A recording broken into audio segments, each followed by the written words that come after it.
In Project 5, we're going to look at how we can organize and edit documents in different views. Now, we currently look at many of our documents in the print layout view, and previously in earlier chapters we've looked at the full screen reading view and also the draft view. But in Project 5 we're going to take a look at the web layout view as well as the outline view. And the web layout view allows us to see how a document is going to display on a web page or in it as a web page. And in that particular view, text is wrapped to fit the window. If you have any backgrounds, those are visible, and then graphics appear as they would display in a browser.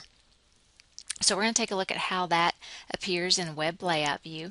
Then we're also going to look at the outline view, which the outline view allows you to collapse a document so that only headings are shown. And if you had a really large document, being able to see just the headings and to be able to move and manipulate those headings makes it a little bit more manageable with larger documents.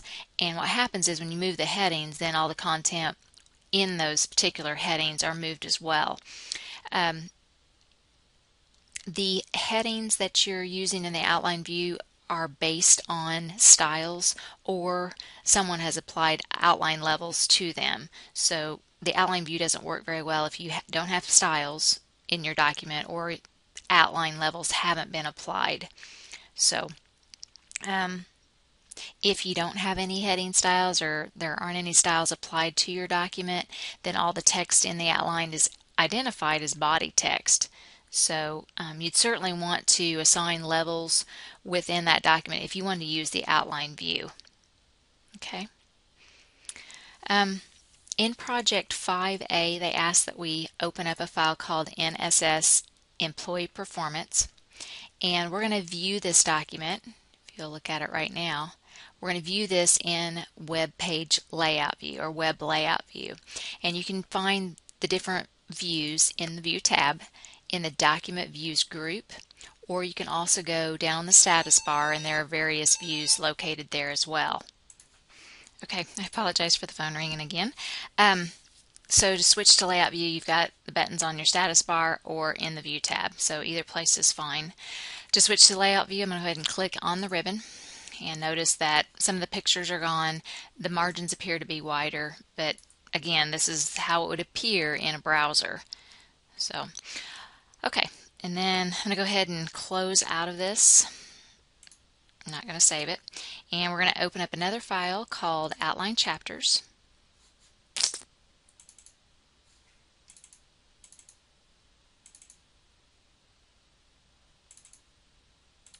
And in this one, we're going to take a look at the outline view. And as you can see, these side headings, they have styles applied to them, so that's how and this one does not, but you'll see how that looks in the outline view. So in order for the outline view, as mentioned previously, to work, you do have to have styles throughout, or you have to assign those text outline levels. So this particular document already has the styles applied to them, and they first of all want us to look at the web view again, the web layout view, to kind of see what it looks like in web layout view. And then they're going to switch us to the outline view. And so you can kind of see here they've taken their outlines from the styles that were created. Now I also want to make sure that all levels are showing, and we also want to switch this for now to get rid of the actual paragraphs so that just show first line only is visible. And you can see how that's really reduced it down to a very manageable working document, so that if you want to move things or make changes to those, you certainly can. And again, then when you're ready to use it, you can uncollapse it, you can change it back to your print layout view, and it's a normal document again. So great tool in being able to manage large documents, large amounts of pages, just in the outline view. Okay, just a couple of things here. We're going to look at types of viruses, and we're going to demote that so that it becomes one like the others. So to demote, what you're going to do is up in the ribbon, right next to the level 1, there's a demote button. So I'm going to click on that. Notice that is demoted now. These are all the same levels for now. And then the methods of viruses, we're going to promote that particular line. So that promote button is to the left. Okay, and then Chapter 2 security risk, that's going to be promoted also. so it looks similar to what Chapter 1 looks like. And then we're going to display only the first level. So right now we're looking at all levels, but if we go to the first level, notice that shows just chapters 1 and 2. And they actually want us to,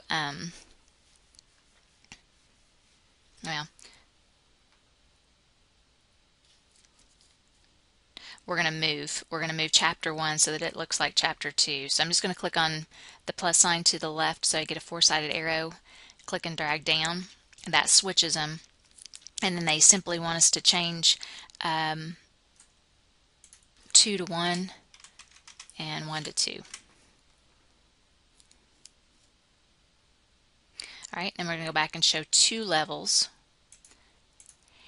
And at this point we want the employee theft. We're going to move that section so that it appears above systems failure. And you can do this a couple of ways. Actually, you can just click and drag it up there. Get it up there, just like we did before. You can move them that way. Or they also show that you can use these move up and move down buttons. So either place, either on the ribbon or actually clicking and dragging works as well. Okay?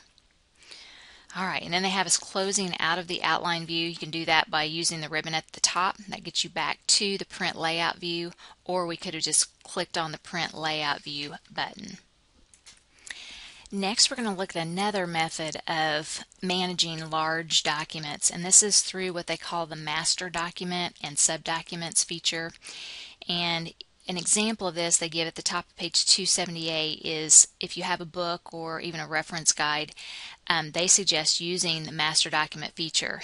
And essentially what it is it's a main document that has several individual documents within it, but yet it's treated as one document. And those separate documents are actually referred to as subdocuments, but they are saved separately. So for example, if you are working with several individuals on a project, each person may prepare a separate document for his part of the book or his part of the project, and then those documents will be included in the entire book. So, or in the master document is what they call it. But rather than having all separate files, if you can use the master document feature, you have one master document, one individual document, and then individuals, and this is on a network, can work on their individual documents called subdocuments, and then once those subdocuments are complete, they go back into the larger document. So we're going to take a look at how we can create that based on an existing file that Word has for us. So I'm going to close out of our existing outline chapters file, and we're going to open up newsletters, and I am going to save this. We'll save it into our coursework folder, and I'm going to name it as they suggest here.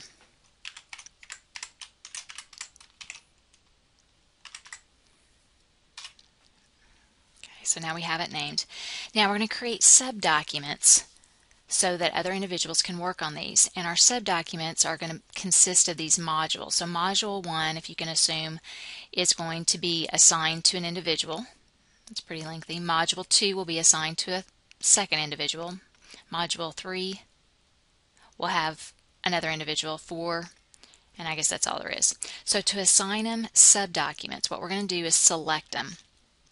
And before we select them, we're going to put it in the outline view.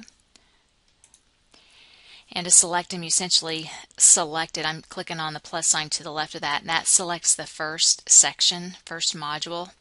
And then if I scroll down, we're familiar with this, if I scroll down and hold down the Shift key and click on the last module, that will highlight not only the last module, but everything in between. You can see now that it's all selected and highlighted. Okay? Then with that selected, we're going to go into the master document group, and we're going to click on Show Document. And with the Show Document turned on, we're going to choose Create the master document group. And by doing that, notice now there's gray lines that surround each one of these modules. So it's divided it into subdocuments. Okay. Now I want you to see what happens here. When we close out of this, it's going to ask us to save, and we are going to say yes to that or save. And then we're going to open it again. And when we open it, notice now we not only have the main document called Newsletters, but we also have Module 1, 2, 3, and 4 that have been saved separately as subdocuments. So each individual can work on their own module on their own, make and save those changes, and those saved changes will be saved into the main document or the master document. Okay, now I'm going to open up the master document. And you can see now each one of these are kind of linked to those subdocuments. And if we wanted to make a change to Module 1, I'm just going to lay my mouse on that link, that hyperlink, and notice it says hold down the Control key and click to follow the link. So that's going to take us out, notice, to Module 1, and I can make changes to this document. And they're going to have us make real simple changes here. They're going to have us remove newsletter from the main module name. And then also this side heading, they want us to remove a newsletter so that all that's left is designing. And then we'll take out newsletter here. And I think that's all they have is correcting. So just to let you know that you can make changes, you can edit, you could add paragraphs, whatever you needed to do as the owner. I'm going to call them the owner, or the person who's responsible for Module 1. So when they're done, then they would save it, obviously, keeping in the same name, Module 1. And then we're going to go ahead and close out of this. That takes us back to our master document. And then we're going to move our module. We're going to move, this is in the master document, we're going to move these modules from, just move them around actually. We're going to move Module 4 so that it appears above Module 3. So I'm going to click on the option here, and I'm just going to click and drag up. Now if it says you cannot change a locked subdocument or master document, I'm just going to click OK to that. I'm actually going to close out of the outline view and close out of this file, saving it and opening it again, because I think since it was opened while I was making a change to Module 1, it may have got a little bit confused there. So we're going to try this again, just opening newsletters. Again, we need to be in the outline view and show document. Okay, now we're going to move Module 4 so that it appears above Module 3. So again, I'm going to click on that icon and drag up. That didn't work either, did it? Try one more time here.